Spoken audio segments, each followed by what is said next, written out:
Privileged to be here with you all, and obviously with you wherever you may be throughout the continent of Africa and beyond. Today we're talking about a very special topic: guard your heart. The one thing I know is that everybody here and everybody listening and watching has a heart. My name, as has been said, is Dr. Chidi, and we have been going through some of the colors of this Life Colors program. Each color represents a different disease that we're able to help people reverse. Now, in my first one, we talked about diabetes and obesity, the blue and the purple. Today, we're going to be talking about the red and the orange, which is, of course, the heart. But before I go into it, because Pastor Finley was talking to us yesterday about World War I, I just thought I'd just share something with you. I wonder if anybody recognizes this building. Does anybody recognize this building? It is the Tower of London. And if you see all of those, the red, the sea of red around it, those were 880,000 ceramic poppies that were planted as an art installation. They were planted back in 2014 because it was the 100-year anniversary, the centenary from the start of the First World War. Many people lost their lives. 880,000 men and women lost their lives from Great Britain. That's why they were installed. During the time, the President of the United States said, look, when the war is over, I think we should all come together so that we don't go to war again. He came up with this idea of the League of Nations. That was mentioned yesterday by Pastor Finley. And all the Europeans said, yes, we want to be part of the League of Nations, let's get involved. But when Woodrow Wilson went back to the United States, he couldn't convince the Americans to be part of the League of Nations. He wanted them to be part because he thought, look, the Europeans, they're going to take it out on the Germans, and the Americans will just calm them down a bit. So he said, look, I'm going to go around the United States, and I'm going to convince the Americans to join the League of Nations. Sadly, he had a stroke. He was unable to do anything. In fact, they say that his wife was the first female president of the United States. So what happened is that the Europeans treated the Germans like second-class citizens. They really punished them for what they did in the war. And then, of course, this gentleman came along and said, no, we're not second-class citizens. We're going to rule for 1,000 years. I always wonder, if Woodrow Wilson never had a stroke, if he was able to convince the Americans to join the League of Nations and the Europeans didn't punish the Germans so severely, I wonder if there would have been space for this man to rise up. You see, our individual health is not just about our own health. It affects our loved ones. It can affect our communities. It can affect our country, it can affect the continent of Africa and beyond. Many people say to me, Dr. Chidi, yeah, I know, I hear what you say, but it's my body, I'll do what I want. Well, that's true, you can do what you want with your body. But when you get sick, who has to look after you? It's your family, it's your loved ones. No man, no woman is an island. We all are interrelated to each other, and that's why we're doing these talks. We want to free people to have freedom in their health, freedom in their families, freedom in the world. So, let's talk about what's next. Guard your heart. That's the whole topic. Now look, your heart starts to beat at about 6 weeks when you're in the womb. 6 weeks. And when it beats, it doesn't stop beating until you die.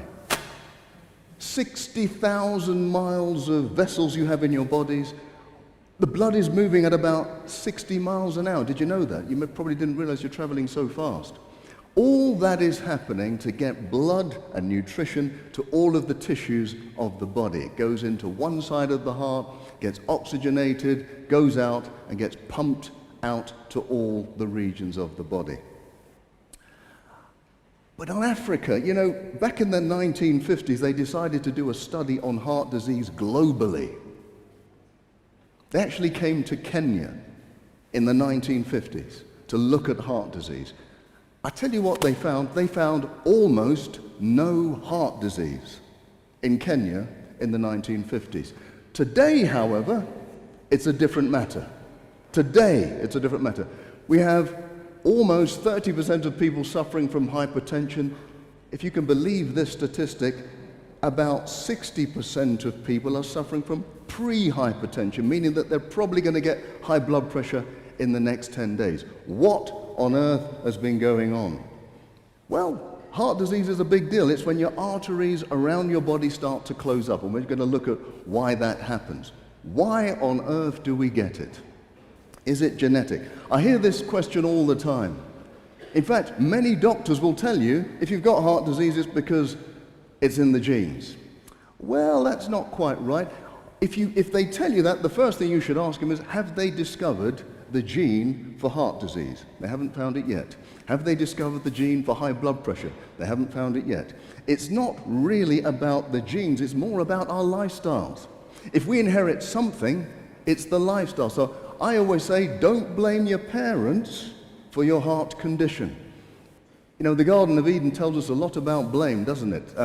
God blamed Adam, Adam blamed Eve, Eve blamed the serpent, and of course the serpent didn't have a leg to stand on. That probably doesn't translate well to many of you who don't know English, but those of you who know, you know.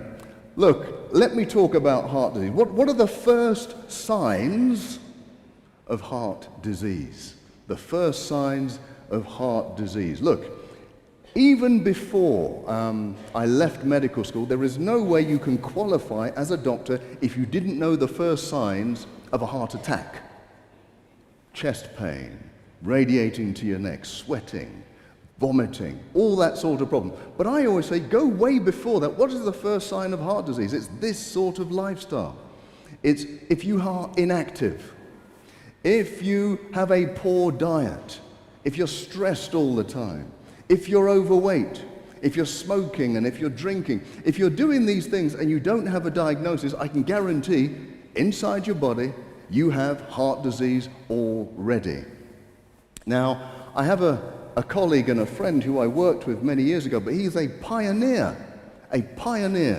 of heart disease reversal.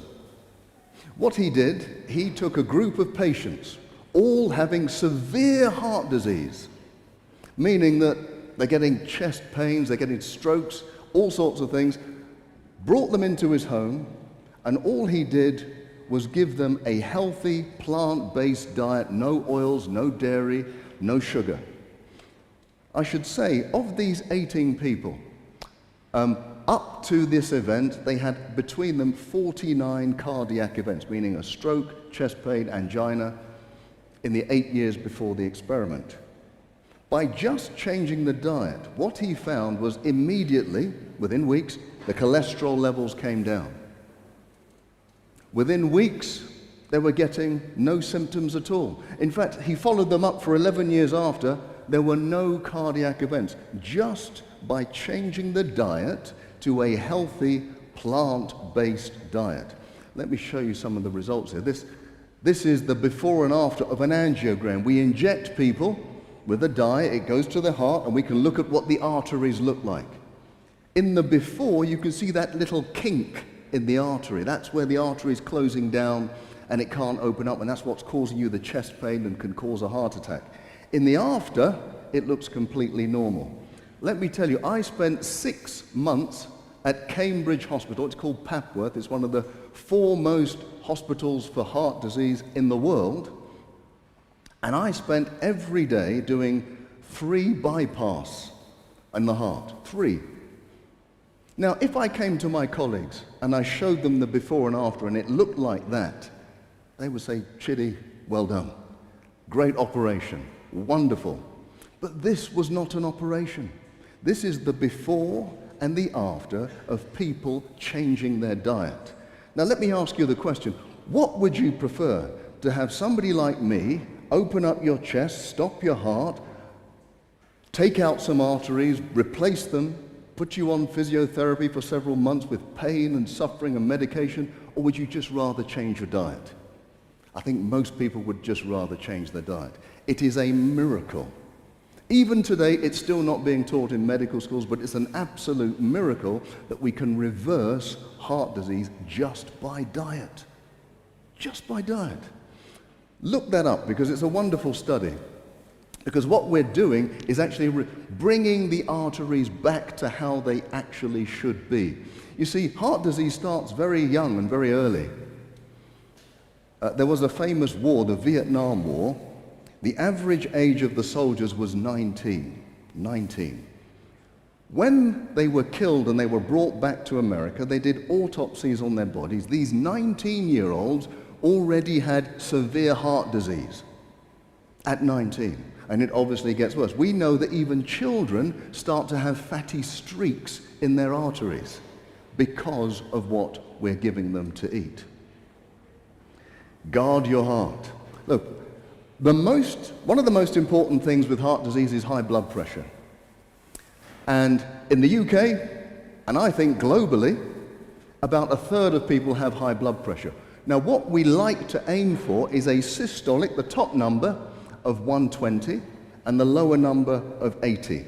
It does not matter how old you are. Do not believe them when they say, oh, it should go up with age. That is not true. It should be maximum 120 over 80 throughout your life. But why do we get high blood pressure? And we know it's not genetic. We know we don't go for that falsehood. But look, if you go to your doctor will tell you 95% of high blood pressure is essential. Now, what does that mean? You know, let me let you into a secret about doctors. When we don't understand something, we give it a long name and it makes us sound important. So when they say essential hypertension, what they mean is we don't know what causes high blood pressure. So 95% is essential hypertension, the doctors don't know. But they will tell you what are the risk factors for high blood pressure and strokes. You've probably heard all of this. Family history of high blood pressure, if you're African or Caribbean, if you're male or female after the menopause, obese, diabetic, if you smoke, if you have high salt in your diet, if you're stressed all the time, or if you do not exercise, a sedentary lifestyle. We know that those are the risk factors. Well, look, it doesn't take a genius to understand that the risk factors are actually the causes. Those risk factors lead to heart disease and high blood pressure. And the thing is, if you have more than one, they multiply your risk. They don't just add, they multiply your risk. So if you smoke, you're overweight, and you're stressed, your risk multiplies many, many times. But some of those risk factors don't seem fair, do they? Let's go back to them. Family history of hypertension, we've dealt with that. Look, does that mean if my mother and father had high blood pressure, I have to get high blood pressure? Absolutely not. We've said it's lifestyle that really determines our health and our longevity. What about Afro-Caribbean? Do we have any Afro-Caribbeans? Any people from Africa or the Caribbean watching here? Yes, we have quite a few. Why should it be that Africans have higher blood pressure than everybody else? Why should that be? That doesn't seem fair. Now, when I ask people, they say, oh, maybe it's because of slavery or we have a harder life. Well, no, that's not true. The answer is quite simple. The reason why Africans have a high blood pressure is because we come from hot climates. That's why our skin is dark. And because we perspire, we need to hold on to water a little bit more than Caucasians. So our bodies hold on to salt a little bit more, and where salt goes, water follows. So because we hold on to salt more, and then we have a wonderful Western diet which is riddled with salt, we become much more sensitive to salt, and our blood pressure rises more than everybody else. But the good news is you just simply have to eat less salt. If you eat less salt, your risk goes down. Now, what about the third one? Why are men having higher blood pressure than women? Well, the answer is always obvious, because men have to live with women. Isn't that the answer? No? Okay. All right, maybe not. Okay. No, the real answer is that women have this hormone estrogen in their system, and up until the menopause, it actually lowers the blood pressure. After menopause, the blood pressure goes up just like everybody else. So those are the unfair or the seemingly unfair issues. Yesterday, Sister Finley was talking about water. Water is essential for lowering blood pressure. I must say I thoroughly I took notes from yesterday's talk. I thoroughly enjoyed that talk. Water absolutely is one of the cheapest, simplest ways to lower blood pressure. Let me explain why. Anybody love swimming here? Anybody love swimming? Okay, right. More Caucasian hands up than Africans. That makes sense. You see, the continent of Africa, we excel in middle distance running, right? We do. We win all. I mean, it's rare that an African doesn't win a middle distance or a long distance race. I'm yet to see an Olympic swimmer coming from the continent of Africa, maybe sometime soon. But let me explain something. Imagine trying to swim in a swimming pool filled with honey. Can you imagine that? Swimming in honey. Imagine how hard it would be. I mean, it'd probably take you a week to do a length. You'd be exhausted because it's so thick. You'd have to use so much force. Well, imagine your blood becomes thicker. The thicker your blood becomes, the more effort your heart will have to do to push it through the system. Now, what makes the blood thick? Low amounts of water.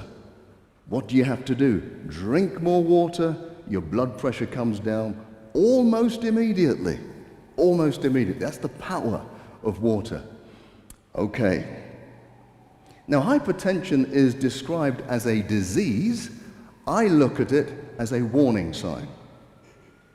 Because if your blood pressure is going up, it's telling you that there are lots of things under the hood that are getting worse. So things like cancer, that's going to be caused by the stress hormones, Alzheimer's disease, anxiety, depression, irritable bowel syndrome, inflammatory bowel disease. All of these are bigger problems down the line if you don't deal with your high blood pressure, because your high blood pressure can be caused by stress, and those stress hormones, even if you get the right pill to lower your blood pressure, they're not going to deal with the cancer, they're not going to deal with the Alzheimer's.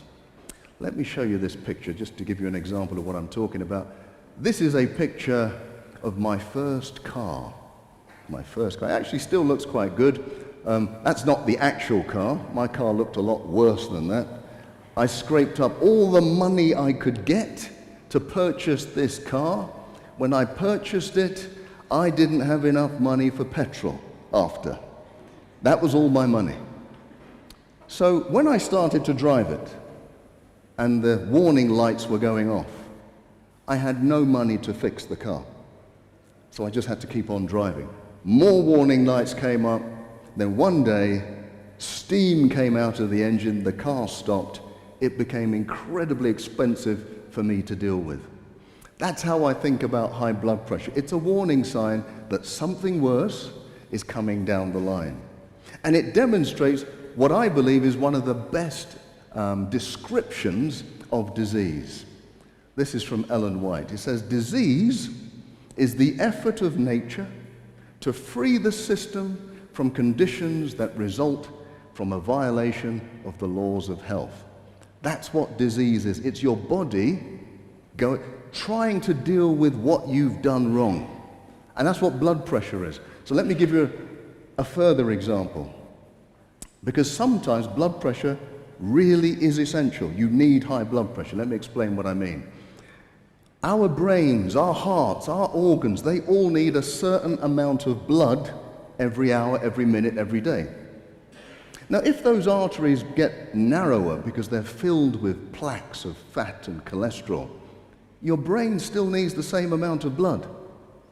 So how do you get the same amount of blood through a narrow tube? You have to push it faster. If you push it faster, the only way to do that is to raise your blood pressure, to push it faster, to make your heart beat faster.